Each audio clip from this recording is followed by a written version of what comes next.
మహారాజు శ్రీకృష్ణదేవరాయల వారికి, మహారాజు శ్రీకృష్ణదేవరాయల వారికి, మహారాజు శ్రీకృష్ణదేవరాయల వారికి.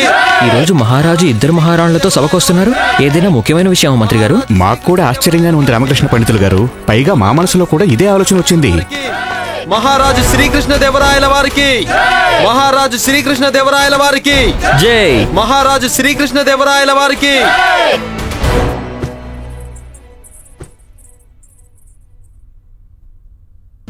మహారాజా, మహారాజా, మేమేం అడగాలనుకుంటున్నామంటే ఈ రోజు ఏదైనా ముఖ్యమైన కార్యక్రమం ఉందా, లేక ప్రజలకు ఏదైనా ముఖ్యమైన ప్రకటన చేయబోతున్నారా? అవును మహామంత్రి గారు, ఈరోజు ఖచ్చితంగా చాలా ప్రత్యేకమైంది. ఈ రోజు మన రాజ్యసభలోకి రామకృష్ణ పండితులు గారు సమయం కంటే ముందే వచ్చేశారు.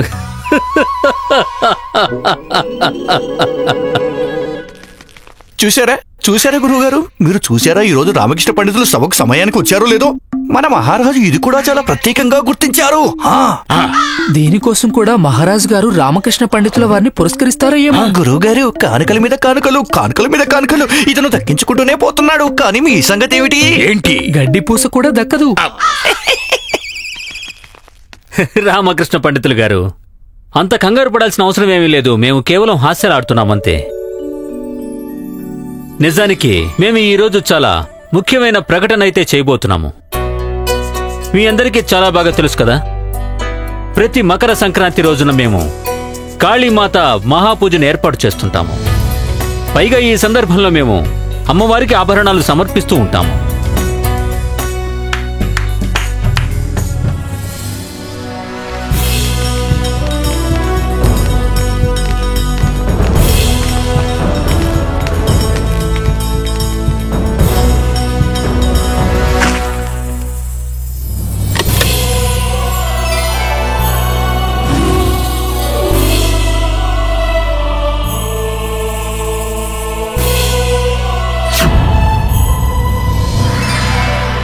ఈ అమూల్యమైన ఆభరణాలు ఎన్నో తరాలుగా మా పూర్వీకుల సమయం నుంచి మన రాజ్యం యొక్క గౌరవంగా, అమ్మవారి ఆశీర్వాదంగా నిలిచాయి.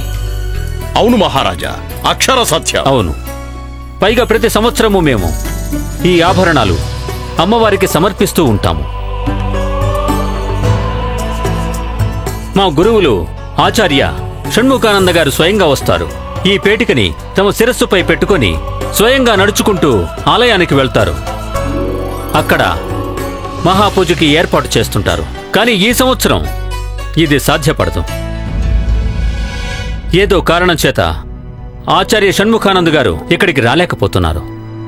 క్షమించండి మహారాజా, ఎన్నో సంవత్సరాలుగా వస్తున్న సాంప్రదాయాన్ని మనం ఎలా సమాప్తం చేయగలం? ఒకవేళ షణ్ముఖానంద్ గారు రాకపోతే అమ్మవారి ఆభరణాల్ని ఆలయం వరకు ఎవరు తీసుకుని వెళ్తారు? తమరే ఆచార్య.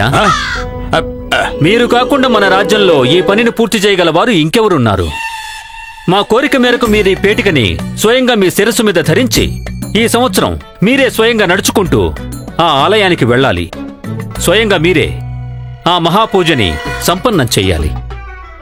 మేము మా మహారాణులం మీతో కలిసి ఆ ఆలయం వరకు కాలినడకన వస్తాము. మరొకటి ఆచార్య, సంప్రదాయం ప్రకారం మహాపూజ తర్వాత చేసే దాన దక్షిణలని ఈ సంవత్సరం మీరే స్వీకరించాల్సి ఉంటుంది. గురువుగారు, ఏ బంగారు అవకాశం కోసం మీరు ఇన్ని సంవత్సరాలుగా ఎదురు చూస్తున్నారో ఆ అవకాశమే స్వయంగా వచ్చి మీ ఒళ్ళో పడింది గురువుగారు. ఈ అవకాశాన్ని మీరు అస్సలు చేర్చుకోకండి. తప్పకుండా ఈ అవకాశాన్ని చేజార్చుకోం మేము.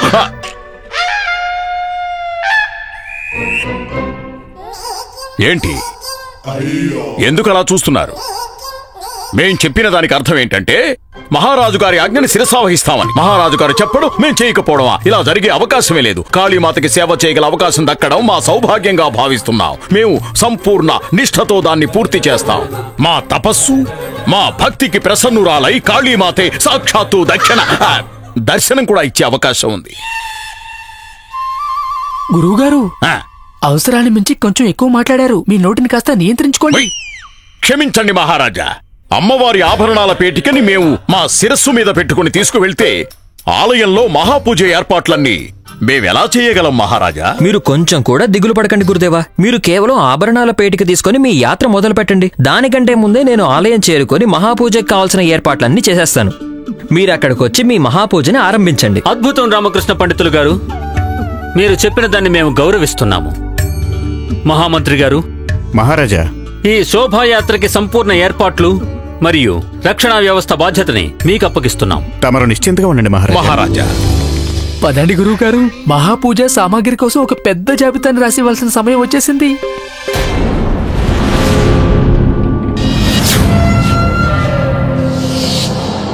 మకర సంక్రాంతి రోజున కాళీమాత మహాపూజ సందర్భంగా అమూల్యమైన ఆభరణాలు ఆలయంలోకి తీసుకువెళ్తారు. అప్పుడు ఏం చేయాలో నీకు తెలుసు కదా? నాకు తెలుసు. ఈ పని ఎవరి ఆదేశం మీద జరుగుతుందో అది కూడా నీకు చాలా బాగా తెలుసు. అందుకే ఏ విధమైన పొరపాటు జరగడానికి వీల్లేదు. మీకు ఆభరణాలు తెచ్చిస్తాను, కానీ ఇది దొంగతనం కాదు. విజయనగరంకి రానున్న సమస్యలకు ఆరంభం. ఆగండి, అక్కడే ఆగిపోండి. అరే భలే ఉంది శారదా, ఇంత పెద్ద ముగ్గా? అత్తయ్య ఆదేశించారు. సంక్రాంతి కదా, అందుకే ఇంత పెద్ద ముగ్గు వేశాం. ఎలా ఉంది? చాలా బాగుంది, కానీ పాడైపోతుంది. పాడైపోతుందా? ఎందుకు పాడైపోతుంది? ఎంత పెద్దగా వేసావో చూడు, మొత్తం వాకిలంతా నిండిపోయింది. ఇప్పుడు నువ్వే చెప్పు, ఎవరైనా లోపలికి వెళ్ళడానికి ఇంత దూరం నుంచి దూకి ఇంట్లోకి ఎలా ప్రవేశిస్తారు? ఇందులో ఆశ్చర్యం ఏముంది? ముగ్గంతా పాడైపోతుంది. ఎవరైనా ఈ ముగ్గు గనక పాడు చేశారో నేను వాళ్ళ కాళ్ళు విరగ్గొడతాను. నువ్వేం దిగులు పడకమ్మా, నేను లోపలికి వచ్చేస్తాను. నీ ముగ్గు కూడా పాడవకుండా చూస్తాను, ఉండు. అయ్యో, ఏమైంది? అరే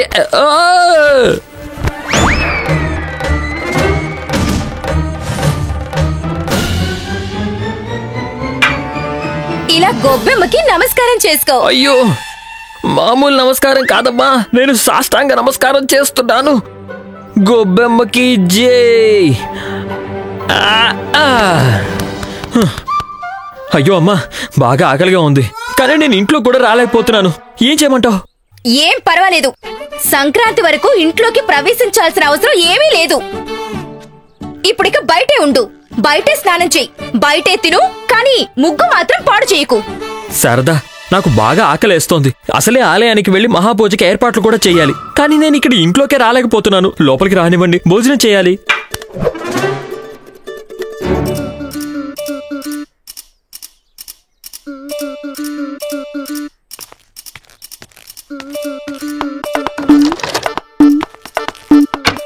ఏంటి మీరు చేస్తుంది? మీరు దీంతో అత్తని కొడతారా? చూడండి, జాగ్రత్త, తలకి తగలకూడదు. ఏమిటి నీ ఉద్దేశం? తలకి తగలకూడదా? ఇంకెక్కడైనా పర్వాలేదా? లేదు లేదు అత్తయ్య, చూడండి, మీరు కర్రెత్తితే ఈయన వెదరకర్ర తీశారు. ఆయన చూస్తుంటే మీతో పోటీ పడేలా ఉన్నారు.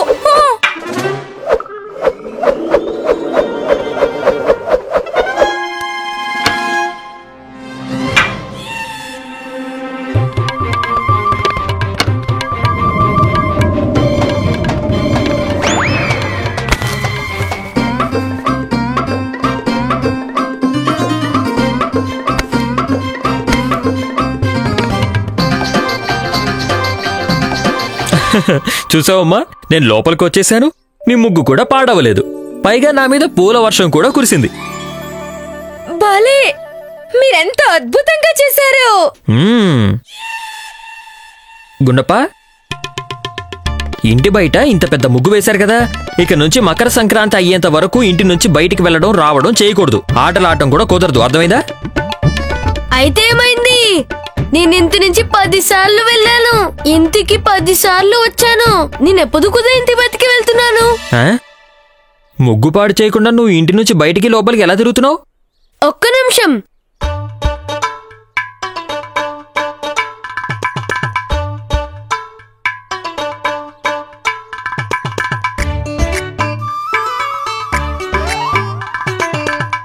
చూసావా? ఇలా.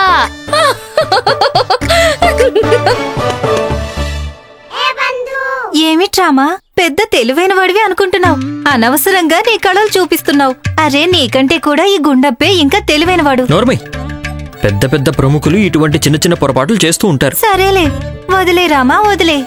నేను కేవలం శారదని మెప్పించడానికి ప్రయత్నిస్తున్నాను అంతే.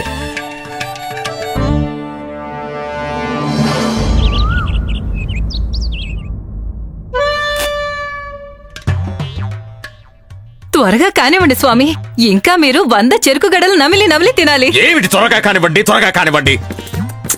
ప్రియ వరుణమాల, ఇవి చెరుకు గడలు, ఏం బెల్లం ముక్కలు కాదు నోట్లో వేసుకోగానే కరిగిపోవడానికి. నేను ఒక మామూలు మనిషిని, ఏనుగును కాదు, ఒకేసారి మొత్తం నమిలేయడానికి. కానీ మీరు అన్నీ తిని తీరాలి స్వామి, ఎందుకంటే నేను సంక్రాంతికి మొక్కుకున్నాను కదా మీ ఆరోగ్యం బాగుండాలి అని. అందుకే మీరు 100 చెరుకు గడలు తిని తీరాల్సిందే. అవును. అవేంటి? తినండి తినండి, నమిలి నమిలి తినండి గురువుగారు. కానీ మీరు తర్వాత సంగతి ఆలోచించండి. తర్వాత మీ నోట్లో ఒక్క పన్ను కూడా మిగలదు గురువు గారు. ఒకవేళ మా గురువుగారి నోట్లో పళ్ళే లేకపోతే అప్పుడు మన గురువుగారు పళ్ళు లేకుండా మనల్ని ఎలా తిడతారు? దాన్ని చేసి చూపించు, చేసి చూపించు. మూర్ఖులారా, దుష్టులారా, ఒక్క పని కూడా సరిగ్గా చేయటం రాదు మీకు. అలా ఏమనరు, ఇలా అంటారు. అలే ధనిమణి, ఇలా రండి. ఇలా రండి. చెప్పండి గురువు. మూర్ఖులారా, ముందొకటి ఆలోచించండి.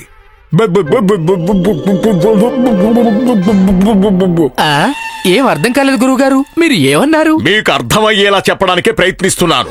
ఒకవేళ మాకు దంతాలు లేకపోతే రేపటి మహాపూజలో మంత్రోచ్చారణ ఎలా చేస్తాం? ఇప్పుడు అర్థమైందా? ప్రియ వరుణమాల, ఈ రోజుకి మా మీద దయ చూపించు. రేపటి మహాపూజ అయిపోనివ్వు. ఆ తర్వాత నువ్వు ఎన్ని చెరుకు గడలు తినమంటే నేను అన్ని చెరుకు గడలు తింటా. తమ రాజ్ఞ స్వామి, నేను మీ మాట తప్పక వింటాను. కానీ మహాపూజ తర్వాత మీరు 150 చెరుకు గడలు ఖచ్చితంగా తిని తెరాల్సిందే. అయ్యో భగవంతుడా. ఏం పర్వాలేదు గురుమాత, మా గురువు గారు 150 కాదు 1000 చెరుకులు కూడా ఎంతో సులువుగా ఇట్టే తినేయగలరు. దుష్టులారా, మీ వ్యధవేషాలు రోజు రోజుకి పెరిగిపోతున్నాయి కదరా. గురువుగారు, తను చెప్పిన దానికి అర్థం ఏంటంటే రేపు మీరు కాళీమాత ఆభరణాల పేటిక తీసుకుని కాలినడకన వెళ్ళాలి కదా. అందుకే మీరు కాస్త విశ్రాంతి తీసుకోండి గురువుగారు. తప్పకుండా తప్పకుండా, అది చాలా ముఖ్యమైన పని కదా. కాబట్టి మేము కొంచెం విశ్రాంతి తీసుకుంటాం. మీరు వెళ్ళండి. తమ రాజ్ఞ స్వామి. ఆగండి, వెళ్ళండి. చెరుకు తింటారనుకుంటా. గురువుగారు,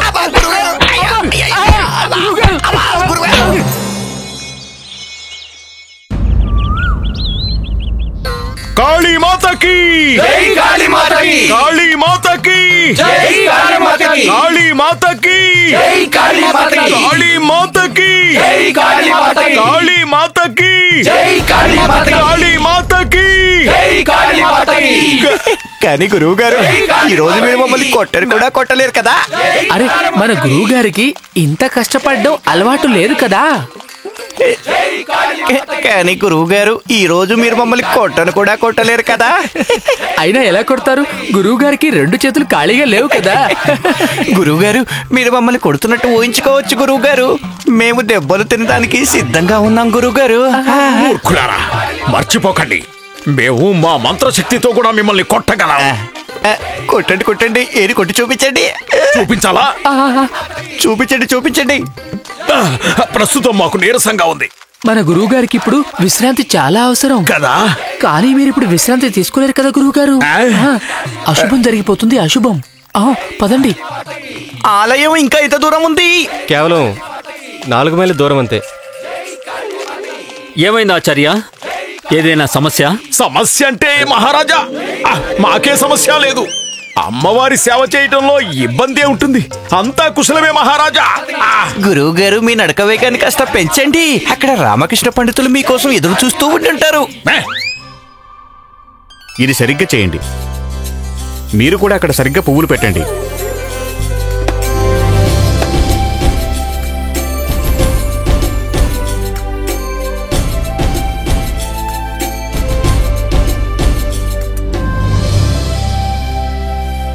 అన్ని ఏర్పాట్లు అయిపోయాయి మంత్రి గారు. ఇక కేవలం మహారాజు గారు మిగిలిన వాళ్ళు రావటమే మిగిలింది. కానీ నేను చూస్తుంటే వాళ్ళు రావడానికి ఆలస్యం అయ్యేలా అనిపిస్తోంది. నేను కూడా అమ్మవారి ఆభరణాల ఊరేగింపు వైపు బయలుదేరుతాను. బహుశా వాళ్ళకి ఏవైనా అవసరం ఉండుండొచ్చు. అలాగే మంత్రి గారు, అప్పటి వరకు నేను అమ్మవారి పాదాల చెంత కూర్చొని పూజ చేసుకుంటాను. అలాగే అలాగే.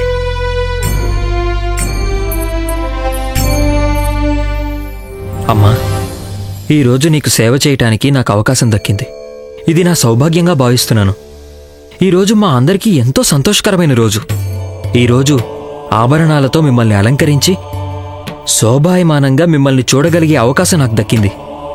పైగా మీ ప్రతిమ ఎంత అందంగా ఉండబోతుందో తెలుసా? కేవలం ఒకటే ఆశీర్వదించండమ్మా. ఇదే విధంగా మీ పాదాల చెంత మీకు సేవ చేస్తూ నా జీవితం గడిచిపోవాలి. మీరు చెప్పింది నిజమే. మనం చాలా అదృష్టవంతులం. అందుకే మనకి అమ్మవారి సేవ చేసుకునే అదృష్టం దక్కింది. మరో ఆశీర్వాదం కూడా ఇవ్వండమ్మా. పొరపాటును కూడా నా వల్ల ఎవ్వరికీ అన్యాయం జరగకూడదు. మంచి చెయ్యాలి, మంచిగా ఆలోచించాలి. రాజ్యం అంతా సుఖ సంతోషాలతో వర్ధిల్లాలి. మహాపురుషులని గౌరవించాలి. పైగా మా మహారాజు గారు వారు ఎప్పుడూ ఆరోగ్యంగా క్షేమంగా ఉండాలి. కాళీ మాతాకి జై, కాళీ మాతాకి జై, కాళీ మాతాకి కాళీ మాతాకి జై, కాళీ మాతాకి జై, కాళీ మాతాకి జై, కాళీ మాతాకి జై, కాళీ మాతాకి జై, కాళీ మాతాకి జై, కాళీ మాతాకి జై, కాళీ మాతాకి. గురుదేవా, ఇటువైపు నుంచి పదండి. ఈ దారి కాస్త దగ్గరగా ఉంటుంది. మనం త్వరగా ఆలయానికి వెళ్ళొచ్చు. అలాగా, తప్పకుండా. కాళీ మాతాకి కాళీ మాతాకి కాళీ మాతాకి కాళీ మాతాకి కాళీ మాతాకి కాళీ మాతాకి కాళీ మాతాకి కాళీ మాతాకి కాళీ మాతాకి కాళీ మాతాకి కాళీ మాతాకి కాళీ మాతాకి కాళీ మాతాకి.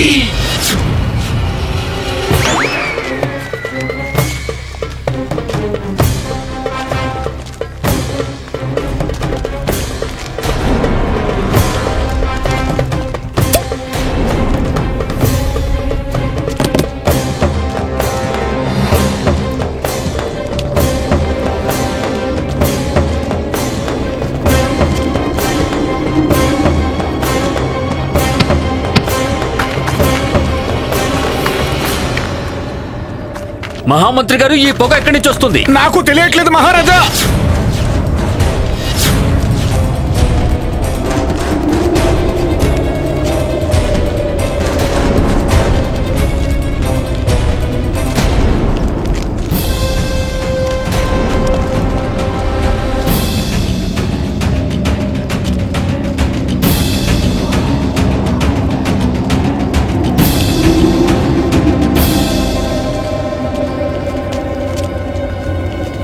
అందరూ ముందుకు రండి.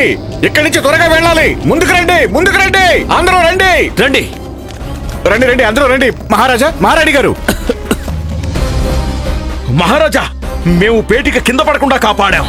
మహామంత్రి గారు, హఠాత్తుగా ఈ పొగ ఎక్కడి నుంచి వస్తుంది? మహారాజా, చూస్తుంటే ఎవరో ఏదో నిప్పు పెట్టినట్టు కనిపిస్తుంది. గాలి వల్ల పొగ ఇక్కడికి వచ్చేసినట్టుంది. కానీ మహారాజా, ఇక్కడెక్కడ నాకు నిప్పున్నట్టు కనిపించడం లేదు. మంత్రి గారు, మాకు సందేహంగా ఉంది. ఒకవేళ మహారాజా, త్వరగా వెళ్దాం పదండి. లేకపోతే మహాపూజ ముహూర్తం దాటిపోతుంది. అవును మహారాజా. ఈ సంఘటన గురించి మహాపూజ తర్వాత విచారణ జరిపించండి. తమరి ఆజ్ఞ మహారాజా. పదండి, ఊరేగింపు మళ్ళీ మొదలు పెట్టండి. కాళీ మాతాకి కాళీ మాతాకి కాళీ మాతాకి కాళీ మాతాకి. ఈరోజు నేనే స్వయంగా నా చేత్తో మీకు ఆభరణాలు పెట్టి మిమ్మల్ని అలంకరిస్తానమ్మా. ఈరోజు మా అమ్మవారు ప్రపంచంలోనే అందరికన్నా అందంగా కనిపిస్తారు. కాళీ మాతాకి వాళ్ళందరూ వచ్చేసారు. పదండి పదండి. ఇవ్వండి గురువుగారు, ఇవ్వండి గురువుగారు. అమ్మవారి ఆభరణాలు నేను తీసుకెళ్తాను. తీసుకువెళ్ళండి. జై కాళీ మాతాకి జై, కాళీ మాతాకి కాళీ మాతాకి కాళీ మాతాకి కాళీ మాతాకి కాళీ మాతాకి. ఇవ్వండి, ఇవ్వండి.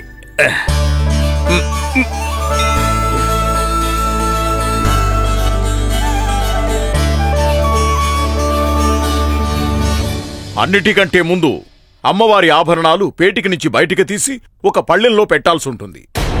ఆ తర్వాత ఆభరణాలకు పూజ జరుగుతుంది. అది మేమే చేస్తాం. అలాగే గురుదేవా, అనుమతించండి మహారాజా.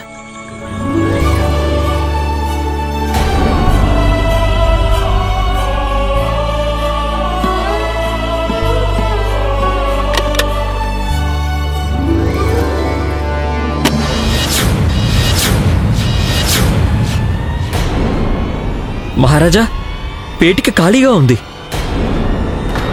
ఇందులో ఒక రాయి ఉంది, అమ్మవారి నగలు లేవు.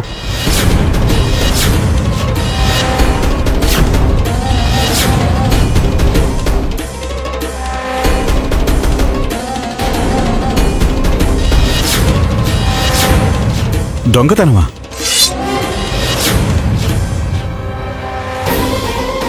మహారాజా, అమ్మవారి ఆభరణాలు దొంగిలించబడ్డాయి. అనర్థం, ఘోరమైన అనర్థం. జరిగింది కేవలం దొంగతనం మాత్రమే కాదు, అమ్మవారి పట్ల మనకున్న భక్తి శ్రద్ధల్ని ఎవరో ఉద్దేశపూర్వకంగానే కించపరిచారు.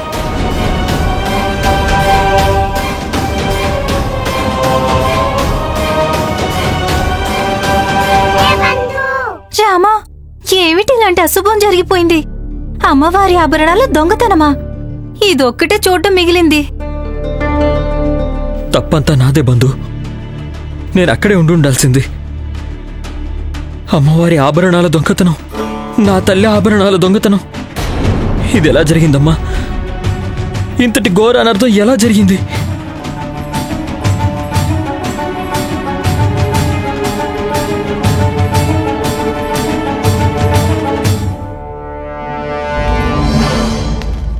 అమ్మవారి ఆభరణాలు ఎలా దొంగిలింపబడ్డాయి? ఇంతటి దుష్కార్యాన్ని చేసింది ఎవరు? ఘోరమైన అనర్థం జరిగిపోయింది మహారాజా. ఇలా జరుగుతుందని ఊహించలేదు. అమ్మవారి ఆభరణాలు దొంగిలించడమేమిటి? అమ్మవారి ఆభరణాలు విజయనగర రాజ్యానికి అమ్మవారి ఆశీర్వాదంతో సమానం. అవి మన నుంచి ఎవరైనా ఎలా దూరం చేయగలరు? మేము ఎంతో భక్తితో శ్రద్ధతో తీసుకువెళ్ళాం ఆ ఆభరణాల పేటికని. ఈ దుస్సంఘటనని మేము అసలు సహించలేమో ఆచార్య. ఇది ఎలా జరిగింది? మా నుంచి మా రాజ్యాన్ని దోచుకుంటే అది అనుకునే సంఘటన అవ్వదా? ఎవరైనా శత్రువు చేతిలో మా ప్రాణం పోతే అది కూడా అనుకునే సంఘటన అవ్వదా? ఇది దానికంటే కూడా ఘోరమైన విషయం. మా నుంచి మా రాజ్యాన్ని, మా రాజ్య గౌరవాన్ని దూరం చేశారు. అమ్మవారి గౌరవాన్ని, వారి ప్రతిష్టని దూరం చేశారు. ఇక దీన్ని మేము అస్సలు సహించలేము. మేము ఏం చేయాలో మాకు అసలు ఏమీ అర్థం కావడం లేదు. మేము ఏం చేయాలి ఆచార్య? మహారాజా, మాకు కూడా అర్థం కావడం లేదు మహారాజా. మేము ఎప్పుడు ఏ తప్పు చేశాం? మేమేమంత ఘోరం పాపం చేశామని మాకు ఇంత పెద్ద శిక్ష పడింది? అమ్మవారు ఎందుకు అసంతృప్తి చెందారో? ఏడు గురుదేవో మీరు మాట్లాడేది? అమ్మ మనల్ని దేనికి శిక్షించలేదు. అమ్మంటే అమ్మే కదా. వారు తన పిల్లల విషయంలో ఎప్పుడు అసంతృప్తి చెందరు. క్షమించండి, కానీ మన తప్పు వల్ల ఆభరణాలు దొంగిలించబడ్డాయి. ఇది ఎలా సాధ్యం? ఇది ఎలా సాధ్యం రామకృష్ణ పండితులు గారు? ఆభరణాల పేటిక మా తల మీదే ఉంది. దాన్ని తెరిచి అందులో నుంచి ఎవరైనా ఆభరణాలను ఎలా దొంగిలించగలరు? అది నిరంతరం నా శిరస్సు మీదే ఉంది. మేము ఒక్క క్షణం కూడా దాన్ని మా తల మీద నుంచి కిందికి దించలేదు మహారాజా. మేము అన్ని విధాలా జాగ్రత్తగానే ఉన్నాం. మహారాజా, ఆభరణాల్ని పేటిక నుంచి తీయలేదు, మొత్తం పేటికనే దొంగిలించేశారు. అసలు పేటికని మాయం చేసి దాని స్థానంలో ఒక...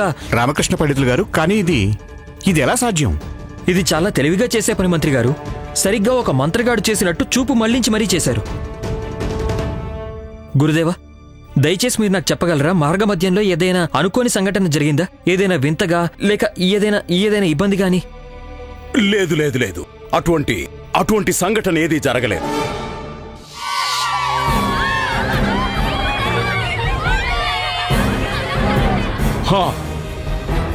ఒక్క చోట మాత్రం ఏదో పొగలాగా వ్యాపించింది. ఒక చోట పొగ అయితే వ్యాపించింది, కానీ అక్కడ దగ్గరలో నిప్పు మాత్రం కనిపించలేదు. ఒక క్షణం మాకు కూడా సందేహం కలిగింది, నిప్పు లేకుండా అసలు పొగ ఎక్కడి నుంచి వస్తుందని. మహారాజా, మీకేమైనా గుర్తుందా ఈ సంఘటన సరిగ్గా ఎక్కడ జరిగిందో? అవును రామకృష్ణ పండితులు గారు, మేము వేరే దారిలో వచ్చాం, సమయం మించిపోకూడదని. వేరే మార్గమా? కానీ ఆలయానికి వచ్చే ముఖ్య మార్గాన్ని వదిలిపెట్టి మీరు వేరే మార్గంలో ఎందుకు వచ్చారు? కొత్వాల్ సోమయ్యే స్వయంగా మాకు ఆ మార్గం గురించి చెప్పాడు. అటువైపు వెళితే సమయానికి చేరుకోవచ్చని అతనే చెప్పాడు. అది నడిచి మాకు నీరసం వచ్చేసింది. అందుకే మేము అతని సలహా స్వీకరించాము. లేదు గురుదేవా, లేదు. మీరు నీరసపడకపోయినా సరే అప్పుడు కూడా మీరు అదే మార్గంలో వెళ్లాల్సొచ్చుండేది. ఇందులో మీ తప్పేమీ లేదు. ఇప్పుడన్నీ స్పష్టంగా అర్థమవుతున్నాయి. మీరు చెప్పిన దానికి అర్థం ఏమిటి రామకృష్ణ పండితులు గారు? ఆ సోమయ్య మంత్రి గారు, నాకు తెలిసినంత వరకు ప్రతి సైన్యంలో కొన్ని వస్తువులు ఉంటాయి. వాటిని నేల మీద గట్టిగా పడేస్తే అవి పొగని ఉత్పత్తి చేస్తాయి. శత్రువులని దారి మళ్లించడానికి వాటిని ఉపయోగిస్తూ ఉంటారు.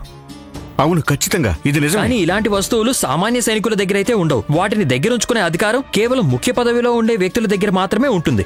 అవును రామకృష్ణ పండితులు గారు, అవి ముఖ్యమైన పదవిలో ఉన్నవారి దగ్గర మాత్రమే ఉంటాయి. అంటే సోమయ్య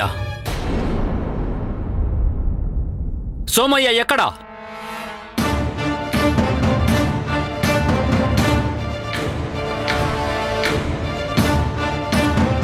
మహారాజా, ఆలయం నుంచి తిరిగి వచ్చేటప్పుడు అతను మాతో పాటే ఉన్నాడు. కానీ ఇప్పుడు ఎక్కడ కనిపించడం లేదు మహారాజా. కొత్వాల్, చెప్పండి మంత్రి గారు. సోమయ్య ఎక్కడున్నాడో వెతకండి. అలాగే మంత్రి గారు. అసంభవం మంత్రి గారు. ఇక అతన్ని వెతకటం చాలా కష్టం. అతను తన పని పూర్తి చేసుకుని వెళ్ళిపోయాడు. మహారాజా, మన రాజ్యం నుంచి బయటికి వెళ్లే అన్ని మార్గాలు సరిహద్దులకి సమాచారం పంపిస్తాం. అతను ఎట్టి పరిస్థితుల్లో మన సరిహద్దులు దాటి వెళ్ళలేడు మహారాజా.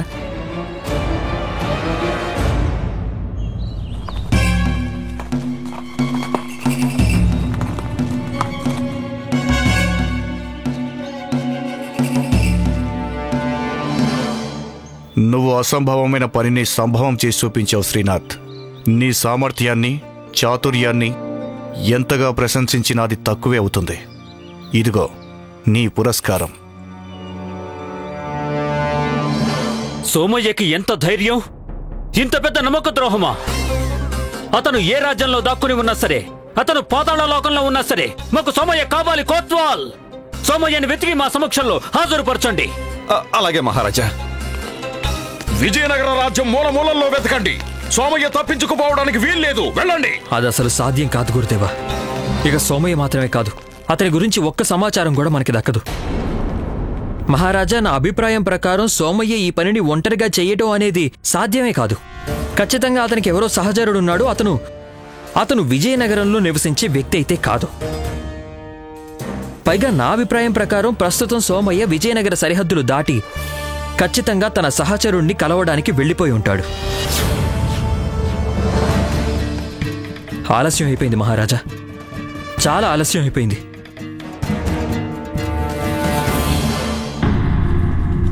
శ్రీనాథ్, నువ్వేమీ మాట్లాడొద్దు. అంతా నేను చూసుకుంటాను. ఏయ్ సోమయ్య గారు, మీరా? ఏం జరుగుతోంది? సరిహద్దులను ఈ విధంగా కాపలా కాస్తున్నారా? మీరందరి తలలో మొండెం నుంచి వేరు చేస్తాను. మీకు ఈ విషయం తెలుసా? కాళీమాత ఆభరణాలు దొంగతనం చేశారు, కానీ మీరు విశ్రాంతి తీసుకుంటున్నారా? క్షమించండి మహాశయ, మేము జాగ్రత్తగా ఉంటాం. సరే, రాజ్య సరిహద్దుల్ని మూసేయండి. మాకిప్పుడే ఒక గుప్త సమాచారం అందింది. మేము ఆ సమాచారం నిజం కాదో తెలుసుకుంటాం. మీరందరూ మీ స్థానం గురించి కదలకండి. అలాగేనండి, మీరు నిశ్చింతగా ఉండండి. పద.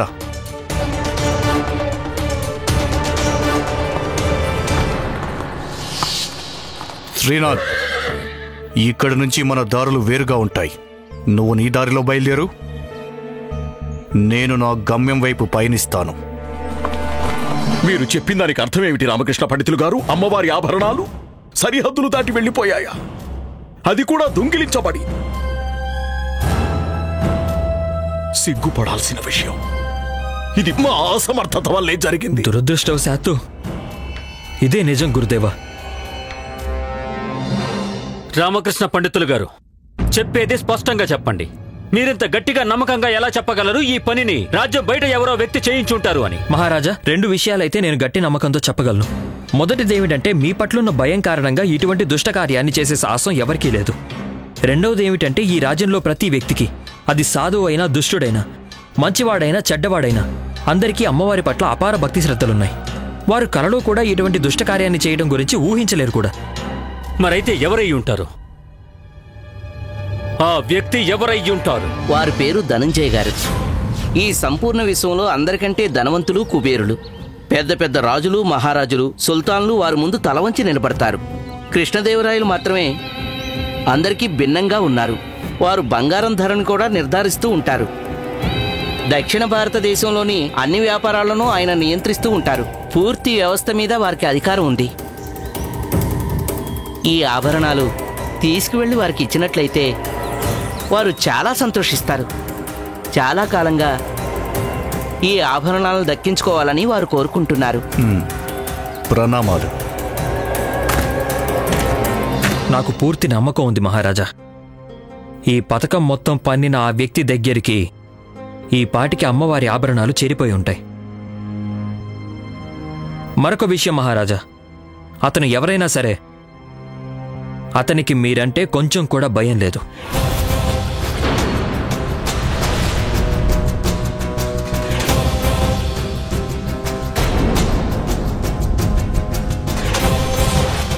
అతను మూర్ఖుడైనా అయ్యుండాలి లేదా ఎంతో బలవంతుడైనా అయ్యుండాలి. ఆ వ్యక్తి కేవలం తెలివైన వాడు మాత్రమే కాదు, ఖచ్చితంగా చాలా అహంకారం గల వ్యక్తి కూడా అయి ఉండాలి. ఇటువంటి దుస్సాహసం కేవలం అటువంటి వ్యక్తి మాత్రమే చేయగలడు మహారాజా. అతనికి ప్రపంచం మొత్తం తన ముందు మోకరిల్లుతుంది అని గట్టి నమ్మకం ఉండుండాలి.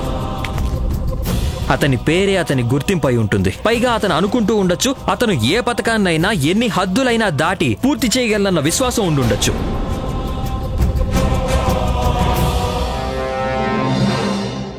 అమ్మవారి ఆభరణాలని దక్కించుకోవాలనే కోరిక బహుశా అతనికి ఎన్నో సంవత్సరాలుగా ఉండుండొచ్చు.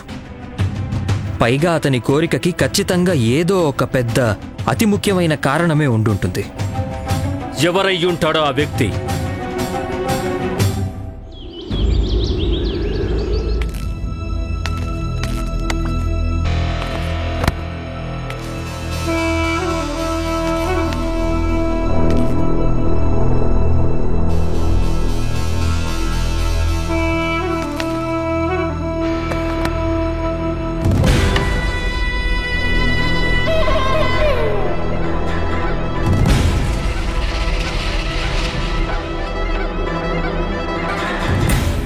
డబ్బు మాట్లాడుతుంది.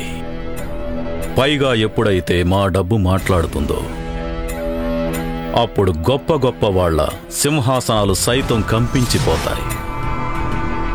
యుద్ధం చెయ్యకుండానే, కత్తి ఎత్తకుండానే రాజులు, మహారాజులు, సుల్తానులు, నవాబులందరూ మా సమక్షంలో తల వంచుకుంటారు. కేవలం ఒకే ఒక రాజ్యానికి చెందిన రాజు మాకు తల వంచలేదు. పైగా త్వరలోనే ఆ రోజు వస్తుంది. విజయనగర మహారాజు శ్రీకృష్ణదేవరాయలు మోకాళ్ల మీద నడుచుకుంటూ మా ఇదే సభకి వస్తాడు. మమ్మల్ని క్షమాపణ అడుగుతాడు. ధనంజయ ముద్రియార్! ధనంజయ ముద్రియార్!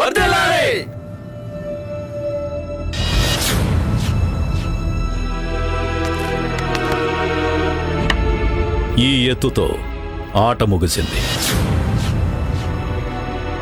మాకు 2 నెలల సమయం పట్టింది ఈ ఎత్తు వెయ్యడానికి. ఇప్పుడు ఆట ముగిసింది. మహాశయ, మీరు ఈ చదరంగాన్ని ఒంటరిగా ఎందుకు ఆడుతుంటారు? మాతో ఈ ఎత్తులు వేసేంత సాహసం ఎవ్వరూ చేయగలరు. ప్రపంచం మొత్తంలో ఈ ఆటలో మాకు పోటీగా ఎవరైనా ఉండగలరంటే అది కేవలం మేం మాత్రమే. ఎందుకంటే డబ్బు మాట్లాడుతుంది. మాకు 2 ఇష్టం. ఒకటి మా సంపద, రెండవది మా మనవడు. డబ్బు మాట్లాడుతుంది, కాని దురదృష్టవశాత్తు మా మనవడు మాట్లాడలేడు. ఇదే మా జీవితంలో అన్నింటికంటే చాలా బాధాకరమైన విషయం. ధనంజయ్ గారు, రాయచూరు మహారాజు మిమ్మల్ని కలవడానికి ఎదురు చూస్తున్నారు. అలాగే.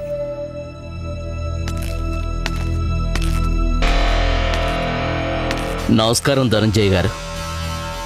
బీజాపురం సుల్తాన్ మా జీవితాల్ని కష్టంగా మార్చేశారు. మేము అతన్ని నాశనం చేయాలనుకుంటున్నాం. ఈ పని చేయటానికి మాకు మీరు సహాయం చేయాలి. తప్పకుండా. మునసబు గారు, అయ్యా, వీరికి ఆయుధాలు, సైన్యాన్ని కొనుక్కోవడానికి ఎంత దానం కావాలో అంత వీరికి ఇచ్చేయండి. అలాగేనండి. దానికి బదులుగా వీరి పూర్వీకుల అమూల్యమైన ఆభరణాలు తీసుకోండి. వీరి నుంచి లిఖితపూర్వకంగా రాయించుకోండి. ఒకవేళ ఈయన గెలిస్తే ఆ రాజ్యంలోని 3వ వంతు భాగం ఈయన మా పేరు మీద రాసివ్వాలి. తప్పకుండా, మేము మీకు మాటిస్తున్నాం. ఇక మీరు బయలుదేరండి. ధనంజయ్ గారు, వీరు ఎవరితో యుద్ధం చేయాలనుకుంటున్నారో ఆ బీజాపూర్ సుల్తాన్ వారు కూడా మిమ్మల్ని కలవడానికి వచ్చారు. సలాం అలైకుం ధనుంజయ గారు. మాకు మీ సహాయం ఇప్పుడు చాలా అవసరం. సుల్తాన్ గారు, మేమిక్కడ కూర్చున్నదే మీకు సహాయం చేయడానికి. మేం మీకు కావాల్సినంత ధనం మీకిస్తాం. కానీ మీరు చాలా తెలివైన వారు, తెలుసు కదా, అంతా ఆ పైనున్న భగవంతుడి దయ. ఖచ్చితంగా ఖచ్చితంగా ప్రవేశపెట్టండి.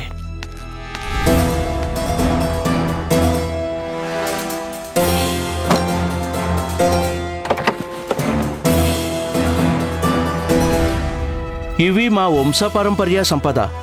ఈ వజ్రాలు, వైడూర్యాలు, బంగారంతో నిండిన పేటిక అన్నీ మీ సమక్షంలో తాకట్టు పెడుతున్నాం.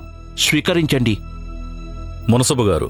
సుల్తాన్ గారు, మీకు తెలుసు కదా, మా స్వామి ధనుంజయ ముద్రియార్, వారి దగ్గర ధనానికి ఏ లోటు లేదు. మాకు బాగా తెలుసు మున్షబ్ గారు. అహందుల్లుల్లా ధనుంజయ గారు, ఈ యుద్ధంలో మేము అతన్ని ఖచ్చితంగా ఓడిస్తాం.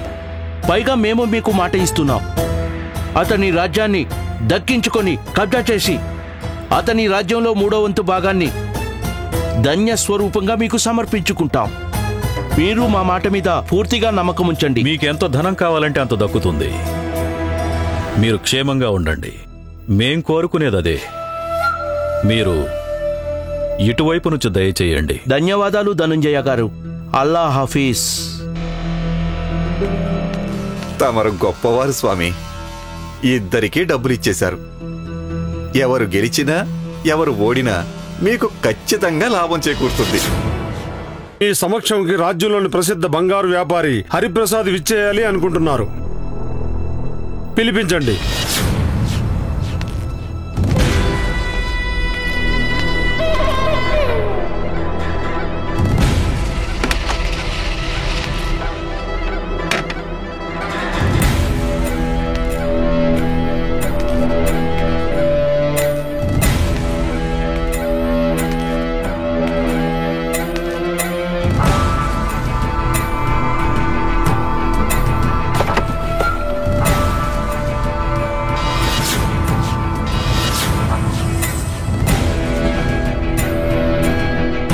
ఇప్పుడు కృష్ణదేవరాయలు మా వశమవుతారు. ఆటను వీటికి మూల్యం చెల్లించి తీరా. అంటే వీటికి బదులు మీరు శ్రీకృష్ణదేవరాయల వారి నుంచి ధనం తీసుకుంటారా? మూర్ఖుడా, మా దగ్గర ఉన్న ధనాన్ని నువ్వు నీ జీవితాంతం లెక్కించినా సరే పూర్తిగా లెక్కించలేవు. మాకు గౌరవం కావాలి, కానీ అతను మాకు అది ఇవ్వడం లేదు. కానిప్పుడు అది గౌరవించి తీరాలి.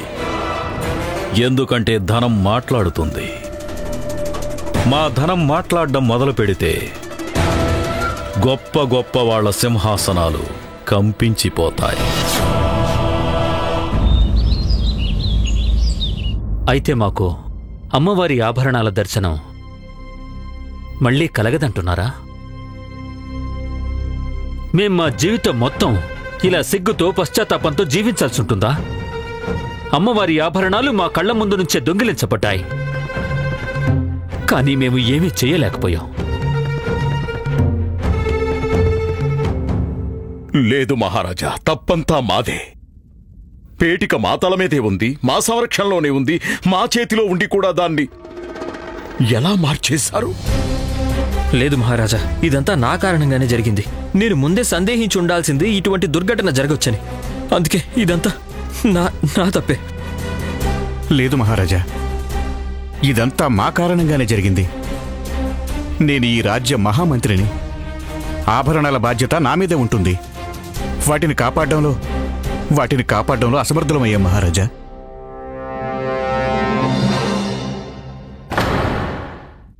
లేదు, తప్పు మీలో ఎవ్వరిదీ కాదు. తప్పు చేసింది మేము. విజయనగర సామ్రాట్ కృష్ణదేవరాయల వల్ల తప్పు జరిగింది. మేము అక్కడే ఉన్నాము, కానీ మేము ఏమీ చేయలేకపోయాం. మేము ఆ ఆభరణాలని రక్షించలేకపోయాం. ఒకవేళ మేము ఆ ఆభరణాలనే కాపాడలేకపోతే ఇక ఇంత పెద్ద రాజ్యానికి రక్షణగా ఎలా ఉండగలం?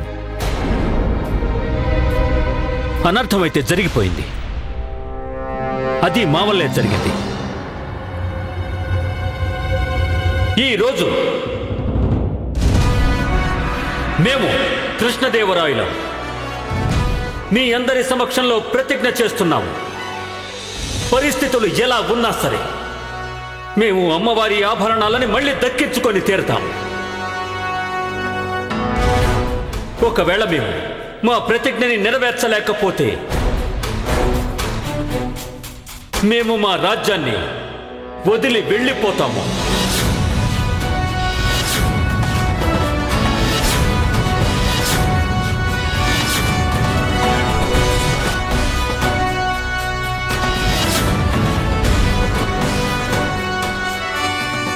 ఆభరణాలు ఎక్కడికి పోయాయి? ఆకాశం మింగేసిందా లేక భూమి తినేసిందా? మహారాజా, మనం ఆ ఆభరణాలను వెతికి తీరాల్సిందే. శాంతించండి గురుదేవా, శాంతించండి. ఏ వ్యక్తి అయితే అమ్మవారి ఆభరణాన్ని దొంగిలించాడో అతనే స్వయంగా తనెవరో మనకి తెలియచేస్తాడు. మీరు నమ్మకం ఉంచండి. ఇంకా చాలా ఆపండి రామకృష్ణ పండితులు గారు. చూస్తుంటే మీకు మతిపోయినట్టుంది. ఇటువంటి సమయంలో కూడా మీరు హాస్యాలాడుతున్నారా? నేను హాస్యాలాడటం లేదు గురుదేవా. నేను కేవలం ఒకటే చెప్తున్నాను. ఏ దుష్టుడైతే అమ్మవారి ఆభరణాలను దొంగిలించాడో ఆ వ్యక్తి ఏం మామూలు దొంగో దోపిడీదారో కాదు. అతను ధనం సంపాదించడానికి ఈ పని చేయలేదు. అతని ఉద్దేశం ఇంకేదో ఉంది. పైగా అది చాలా గంభీరమైనది కూడా. అతని ఉద్దేశం కూడా అతని అహంకారంతో సమానంగా చాలా పెద్దదే. మహారాజా, ఎవరైతే ఈ పని చేశారో అతను ఖచ్చితంగా అతని యొక్క సామర్థ్యం ఏంటో మనకి తెలియచేస్తాడు. మహారాజా, నా అభిప్రాయం ప్రకారం మనం ఎదురు చూస్తూ ఉండటం మంచిది. అతనే స్వయంగా మన ముందుకొస్తాడు. మహారాజా, అతను మన గౌరవాన్ని కించపరిచాడు, మన పరువు తీసేశాడు. మనం కూర్చునే ఉండాలా? ఎదురు చూస్తూ ఉండాలా? ఇంకేమీ చేయొద్దా? ఆచార్యులు చెప్పింది నిజమే. మనం ఈ విధంగా చేతగాని వాళ్ళ చేతులు కట్టుకుని అయితే కూర్చోలేము. మన గూఢచారుల్ని నలువైపులకి పంపించండి. మాకు ఆ ఆభరణాలు కావాలి. ఎటువంటి పరిస్థితుల్లో అయినా ఆ ఆభరణాలు మళ్ళీ మాకు కావాలి. తమరి ఆజ్ఞ మహారాజా.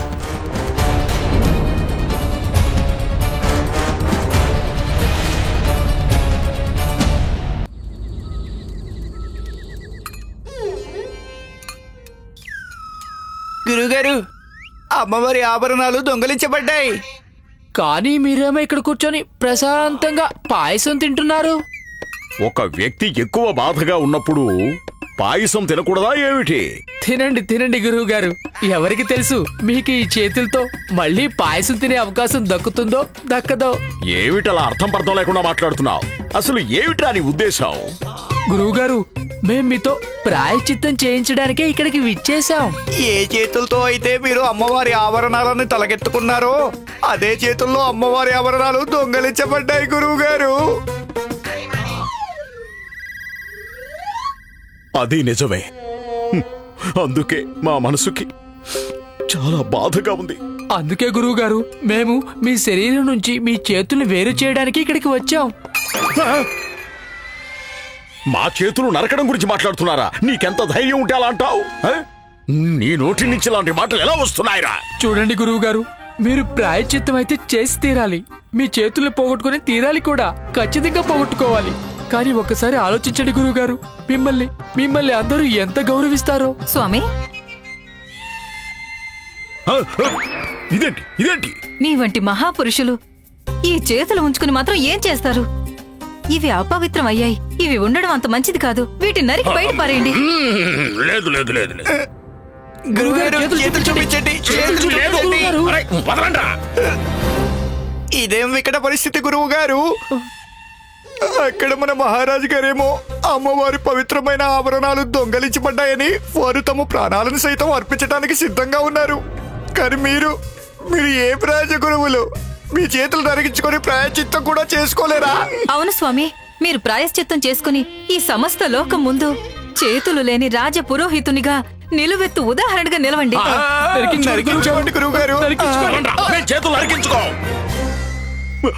వరుణమాల, స్వామి, మేం గనుక ప్రాయశ్చిత్తం చేసుకున్నా, మా చేతులు నరికించుకున్నా, ఆ తర్వాత అమ్మవారి ఆభరణాలు మళ్ళీ దక్కినా సరే, అప్పుడు చేతులు లేని రాజపురోహితుడి గతి ఏమవుతుంది?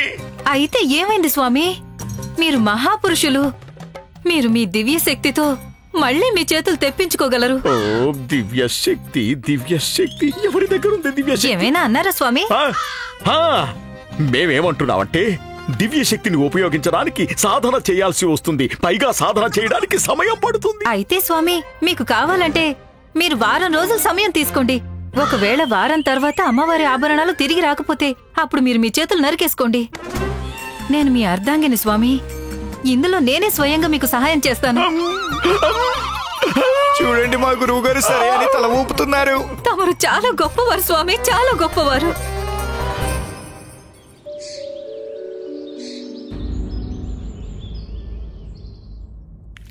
లామా, నేను సఫలం అవ్వాలని దేవుణ్ణి వేడుకో. నేను ఆ ఆభరణాలు దొంగలించిన దొంగని వెతకడానికి వెళ్తున్నాను. పైగా అతన్ని ఈదుచుకుంటూ సభకి తీసుకొస్తాను.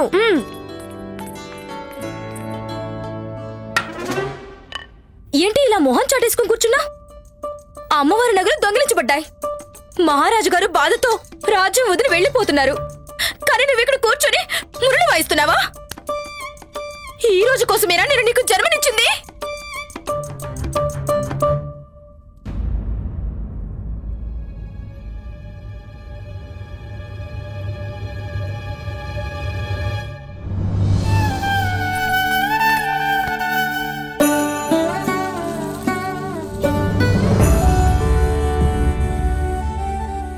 అమ్మా, నాకు చాలా బాధగా ఉందమ్మా. నాకు చాలా బాధగా ఉంది. దొంగిలించబడింది అమ్మవారి ఆభరణాలు కాదు, అమ్మవారి గౌరవం దొంగిలించబడింది. వారి ప్రతిష్టకి మాయని మచ్చపడింది. ఈ బాధను నేను భరించలేకపోతున్నానమ్మా. ఎవరికి చెప్పలేకపోతున్నాను. ఏం చెప్పాల్సిన, భరించాల్సిన అవసరం లేదు. నువ్వెళ్ళు, అమ్మవారి ఆభరణాలు వెతుకు. నువ్వు చెప్పేది నిజమే అమ్మా. బాధపడటం వల్ల ఈ బాధ తగ్గిపోదు.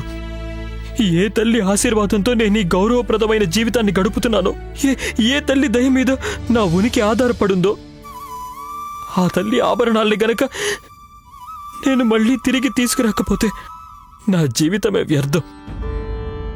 నా జీవితమే వ్యర్థం అమ్మా.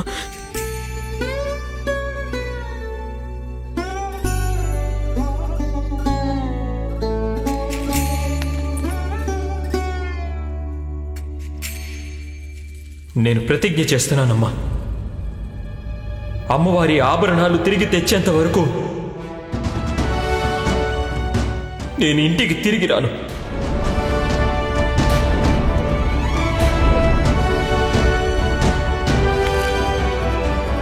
ఇక కావాల్సింది ఒకే ఒక్క సంకేతం, ఒకే ఒక సంకేతం. దాంతోనే అసలు ఈ పనిని ఎవరు చేశారనేది నాకు తెలుస్తుంది. మహారాజా, మన గూఢచారులు సైనికుల నుంచి ఒక సమాచారం అయితే తెలిసింది. రామకృష్ణ పండితులు గారు చెప్పినట్టు సోమయ్య తన సహచరునితో రాజ్య సరిహద్దుల్ని దాటేశాడు.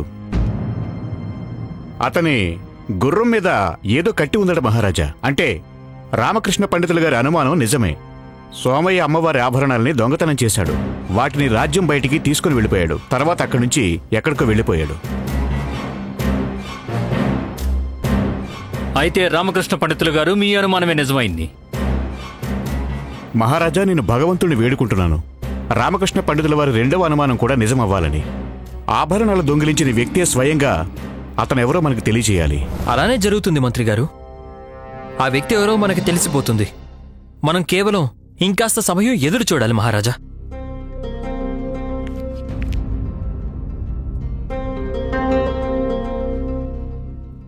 మహారాజా, సందేశం అందించడానికి ఒక దూతొచ్చాడు. మీకోసం ఏదో సందేశం తీసుకొచ్చాడు.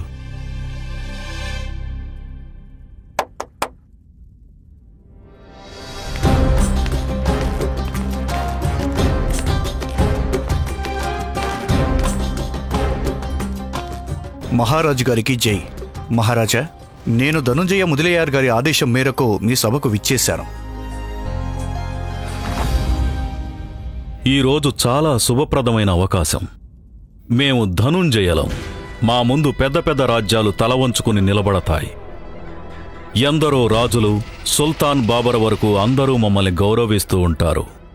తన ముందు ఈ రోజు వరకు కేవలం ఒకే ఒక్క రాజు తల వంచలేదు. మీరు కృష్ణదేవరాయలు గారు. కాని ఈరోజు మీరు కూడా మా గౌరవార్థం తల వంచి తీరాలి. మీ రాజ్య గౌరవం, మీ ప్రతిష్టకు ప్రతీక అయిన కాళీమాత ఆభరణాలు మా ఆధీనంలో ఉన్నాయి. ఇక ఈమె గౌరవం కేవలం ఒక షరతు మీద తిరిగి ఇవ్వడం జరుగుతుంది. మీరు మీ మోకాళ్ల మీద నిలబడి మీ మోకాళ్ల మీద నడుచుకుంటూ వచ్చి మా సభకి హాజరు కావాలి. మమ్మల్ని క్షమాపణ అడగాలి.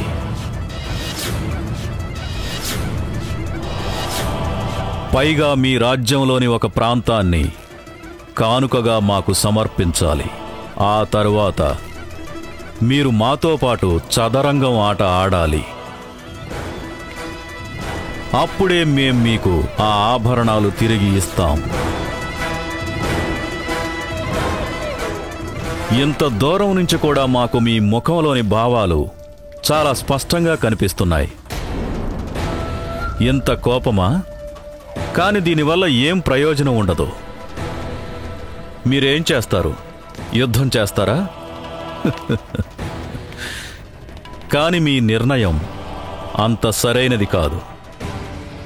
మేము మొత్తం రాజులని సుల్తానులని కొనగలం.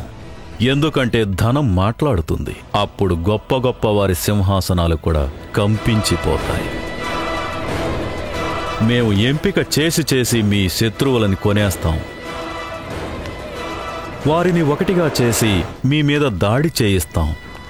పైగా అవసరమనిపిస్తే మొఘలీయుల సుల్తాన్ బార్బర్ వరకు కూడా వెళ్ళగలం.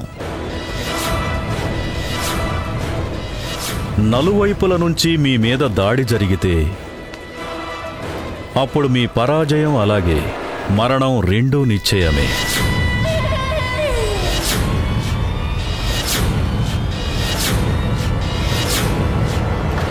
నీకెంత ధైర్యం? నీ మరణం నిశ్చయమే. మంత్రి గారు ఆగండి. ఇతను కేవలం ఒక దూత మాత్రమే. పైగా శాస్త్రాల ప్రకారం ఒక దూతని వధించడం అనేది ఘోర అపరాధం. పైగా ఇది విజయనగర రాజ్య పరంపరకి కూడా విరుద్ధమే. ఆవేశంలో నన్ను నేను నియంత్రించుకోలేకపోయాను. నన్ను క్షమించండి మహారాజా. అయితే దూత మహాశయ, మీ శ్రీమాన్ ధనుంజయ ముదలియార్ గారు మాతో శత్రుత్వం మొదలు పెట్టేశారు. కాబట్టి ఈ శత్రుత్వం మాకు నిస్సందేహంగా స్వీకారమే. కానీ మేము ఈ శత్రుత్వానికి కారణమేమిటో తెలుసుకోవాలనుకుంటున్నాము. ధనుంజయ సీటు దగ్గర ఎనలేని సంపద ఉంది. పైగా అతను ఎంత శక్తి గలవాడంటే మొత్తం అందరూ అతని ముందు తల వంచుకుని నిలబడతారు. కానీ మీరు ఈ రోజు వరకు అతని ముందు ఎప్పుడూ తల వంచలేదు. అంటే మహారాజా, మీకు గుర్తుండే ఉంటుంది, 2 సంవత్సరాల క్రితం మనం ఒక శస్త్ర ప్రదర్శనని చూడ్డానికి వెళ్ళాం. అక్కడి ధనుంజయ మొదలయ్యారు మిమ్మల్ని కలవడానికి కూడా వచ్చారు. వారు మీతో ఏదో ఒప్పందం చేసుకోవాలనుకున్నారు. కానీ మీరు అందుకు ఆసక్తి చూపించలేదు. ధనుంజయకి చదరంగం ఆడడం అంటే చాలా ఇష్టం. రాత్రి సమయంలో అతని మిమ్మల్ని చదరంగం ఆడడానికి కూడా ఆహ్వానించాడు. కానీ మాకు గుర్తుంది, కానీ మేము ఆ ఆట ఆడనేలేదే. అక్షర సత్యం మహారాజా, మీరు మళ్ళీ విజయనగరం తిరిగి రావాల్సి వచ్చింది. ఎందుకంటే ఇక్కడ ఒక సమస్య మొదలైంది. దానికి పరిష్కారం కేవలం మీరు మాత్రమే చెప్పగలిగారు మహారాజా. నిజమే మహారాజా, మీరతని ప్రస్తావనని పట్టించుకోలేదు. అందుకే అతనికి బాధ కలిగి ఉంటుంది. అంతేనా? కేవలం ఇంత చిన్న విషయానికి అతను మాతో శత్రుత్వం కోరుకుంటున్నాడా? మమ్మల్ని ఓడించాలనుకుంటున్నాడా? ఇంత చిన్న విషయానికి అమ్మవారి ఆభరణాలను దొంగిలించే నీచమైన పని చేశాడా? అవును మహారాజా, అతను చాలా అహంకారం గల వ్యక్తి. మేమిక్కడున్న సభికులందరినీ ఒక విషయం అడగాలనుకుంటున్నాము. మీ అభిప్రాయం ఏమిటి? ఒక వ్యక్తి మమ్మల్ని తలవంచి నిలబెట్టాలని చూస్తున్నాడు. మా రాజ్యంలోని ఒక భూభాగాన్ని ఇవ్వమని అడుగుతున్నాడు. మీ అందరి అభిప్రాయం ఏమిటి? ఇటువంటి వ్యక్తితో మేము ఎలా ప్రవర్తించాలంటారు? యుద్ధం యుద్ధం యుద్ధం యుద్ధం యుద్ధం యుద్ధం యుద్ధం యుద్ధం యుద్ధం యుద్ధం యుద్ధం యుద్ధం. ఇటువంటి వ్యక్తిని మేము ఏం చెయ్యాలంటారు? అతను మన రాజ్య గౌరవానికి అలాగే అమ్మవారి ప్రతిష్టకి గౌరవానికి భంగం కలిగించాలని చూస్తున్నాడు. మమ్మల్ని హేళన చేస్తున్నాడు. ఇటువంటి వ్యక్తిని మనం ఏం చెయ్యాలంటారు? యుద్ధం యుద్ధం యుద్ధం యుద్ధం యుద్ధం. స్వయంగా అతనే అపరాధం చేసి మమ్మల్ని దోషి అని పిలిచే దుష్కార్యము చేస్తున్న ఇటువంటి వ్యక్తిని మేము ఏం చెయ్యాలంటారు? యుద్ధం యుద్ధం యుద్ధం యుద్ధం యుద్ధం యుద్ధం యుద్ధం యుద్ధం యుద్ధం యుద్ధం యుద్ధం. మీరు కూడా విన్నారుగా మా ప్రజలు ఇంకా మేము ఏం కోరుకుంటున్నాము. ఇక వెళ్ళండి, వెళ్ళి మీ ధనంజయ మొదలయ్యారు గారికి చెప్పండి మేము వస్తున్నాము. వచ్చి వారికి ఎటువంటి శిక్ష విధిస్తామంటే రానున్న తరతరాల వారికి అది గుర్తుండిపోతుంది. అన్నిటికంటే ముందు మేము అమ్మవారి ఆభరణాలను మళ్ళీ దక్కించుకుంటాం. దాని తర్వాత మీ ధనంజయ మొదలయ్య రక్తంతో మేము అమ్మవారికి అభిషేకం చేస్తాము. మహారాజు శ్రీకృష్ణ దేవరాయల వారికి, మహారాజు శ్రీకృష్ణ దేవరాయల వారికి, మహారాజు శ్రీకృష్ణ దేవరాయల వారికి, మహారాజు శ్రీకృష్ణ దేవరాయల వారికి.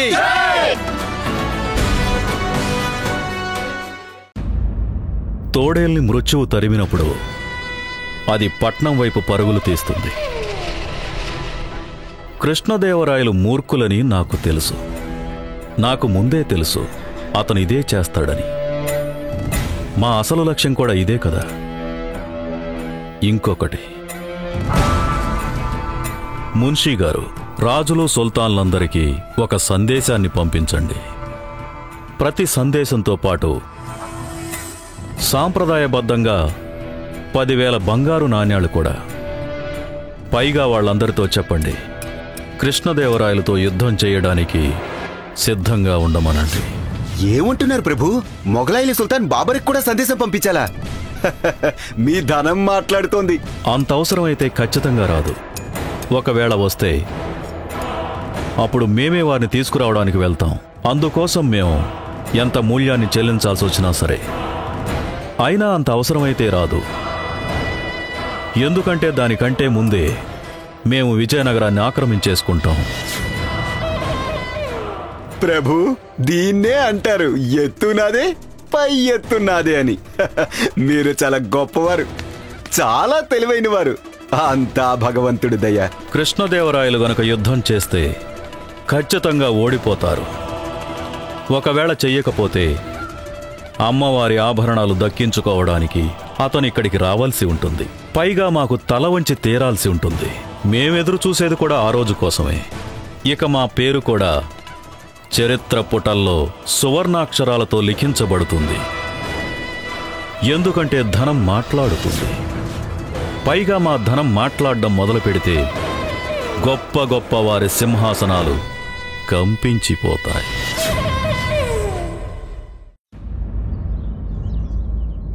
మొత్తం అందరూ ఎంత ఆవేశంతో కోపంతో ఉన్నారంటే ఒకవేళ యుద్ధం జరిగితే దాని పరిణామం ఏమవుతుందో అని ఎవరూ ఆలోచించడం లేదు. నేను కూడా మీకు చాలాసేపటి నుంచి ఇదే చెప్పడానికి ప్రయత్నిస్తున్నాను మంత్రి గారు. ఏ సమస్యకైనా యుద్ధం సరైన పరిష్కారం కాదు. యుద్ధ పరిణామం ఎప్పుడూ అశుభంగానే ఉంటుంది. పైగా ఒకరి అహంకారం, ప్రతీకార భావతో చేసే యుద్ధం కారణంగా ఎన్నో వేల మందికి అశుభమే కారణం అవుతుంది. సంపదకి నష్టం కలుగుతుంది. ఎందరి ప్రాణాలు పోతాయో కూడా తెలీదు. ధనుంజయ ముద్రియార్ 10 మంది రాజులు, సుల్తానులతో దాడి చేస్తాడు. మనం కూడా మన పూర్తి శక్తిని, బలగాన్ని ఉపయోగించి ప్రతిదాడి చేస్తాం. కానీ మనం ఈ యుద్ధంలో విజయం సాధించినా సరే విజయనగరంలో ఎంతో మంది తల్లులు తమ పుత్రుల్ని పోగొట్టుకోవాల్సి వస్తుంది. ఎందరో స్త్రీలు విధవలైపోతారు. ఎంతో మంది పిల్లలు అనాథలైపోతారు. ఇక మీరే చెప్పండి మంత్రి గారు, అమ్మవారు తన ఆభరణాలని ఈ రకంగా తిరిగి తీసుకొచ్చినందుకు సంతోషిస్తారా? అది తన పిల్లల రక్తంతో మునిగినవి.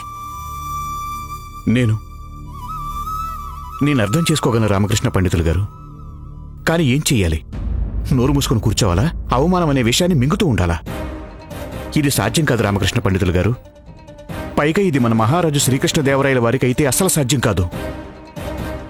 వారు వారి తల నరుక్కుంటారేమో గాని ఆ దుష్టుడి ముందు మాత్రం ఆయన అస్సలు తల వంచలేరు. ఇప్పుడు ఈ బాణం విలు నుంచి బయటికి వెళ్ళిపోయింది రామకృష్ణ పండితులు గారు. ఇక ఇప్పుడు మన దగ్గర ఏ దారి లేదు. ఒక్క దారుంది మంత్రి గారు. ఏమిటి? నేను స్వయంగా ఆ ధనుంజయ ముద్రియార్ సమక్షానికి వెళ్తాను. పైగా మహారాజు గారికి దీని గురించి ఏమీ తెలియకుండా మీరే చూసుకోవాల్సి ఉంటుంది. నేను నా వైపు నుంచి ఒక్కసారి ప్రయత్నించాలనుకుంటున్నాను ఈ వినాశభరిత యుద్ధాన్ని ఆపడానికి. మీరు అసలు ఏం మాట్లాడుతున్నారు రామకృష్ణ పండితులు గారు? ఒక పక్క 2 రాజ్యాలు యుద్ధం చేయడానికి సన్నాహాలు చేస్తున్నప్పుడు మీరు ఈ విధంగా అక్కడికి వెళ్లడం ప్రాణాపాయంగా మారచ్చు. తమరి ప్రాణాలు కూడా ప్రమాదంలో పడొచ్చు. నా ప్రాణాలు ప్రమాదంలో పడితే పడనివ్వండి, కానీ ఈ యుద్ధంలో నష్టపోయే ఈ 1000 మంది ప్రాణాల కంటే నా ప్రాణం ఏమంత విలువైంది కాదు. నాకు ఒక్క ప్రయత్నం చేయడానికి అవకాశం ఇవ్వండి. లేదు, నేను మీకు అవకాశం ఇవ్వలేను. మీరు అక్కడికి వెళ్ళడానికి అస్సలు వీలేదు రామకృష్ణ పండితులు గారు. మీరు తెలుసా, మనిద్దరం ఇక్కడ మంత్రాలు జరుపుతున్నాం, అక్కడేమో మన రాజ్యసేన యుద్ధానికి సన్నాహాలు చేస్తున్నాయి. అక్కడ చూడండి, మన సైనికులందరూ యుద్ధం చేయడానికి సిద్ధంగా ఉన్నారు.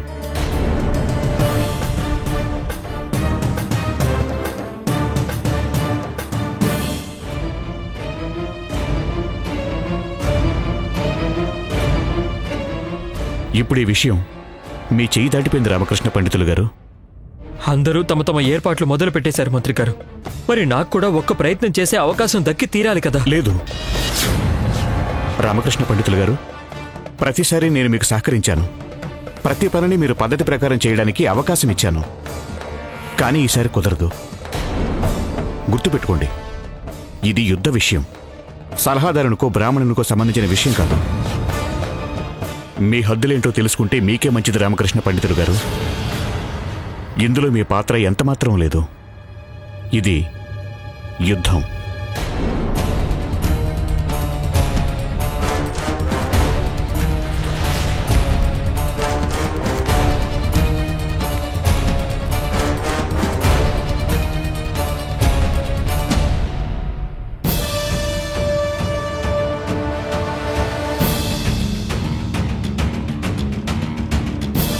అమ్మా కాళీమాత, నువ్వు నాకు ఏ తెలివితేటలనైతే వరంగా ఇచ్చావో వాటి అవసరం ఈసారి చాలా ఎక్కువగా ఉంది. శక్తిని ప్రసాదించమ్మా, శక్తిని ప్రసాదించు.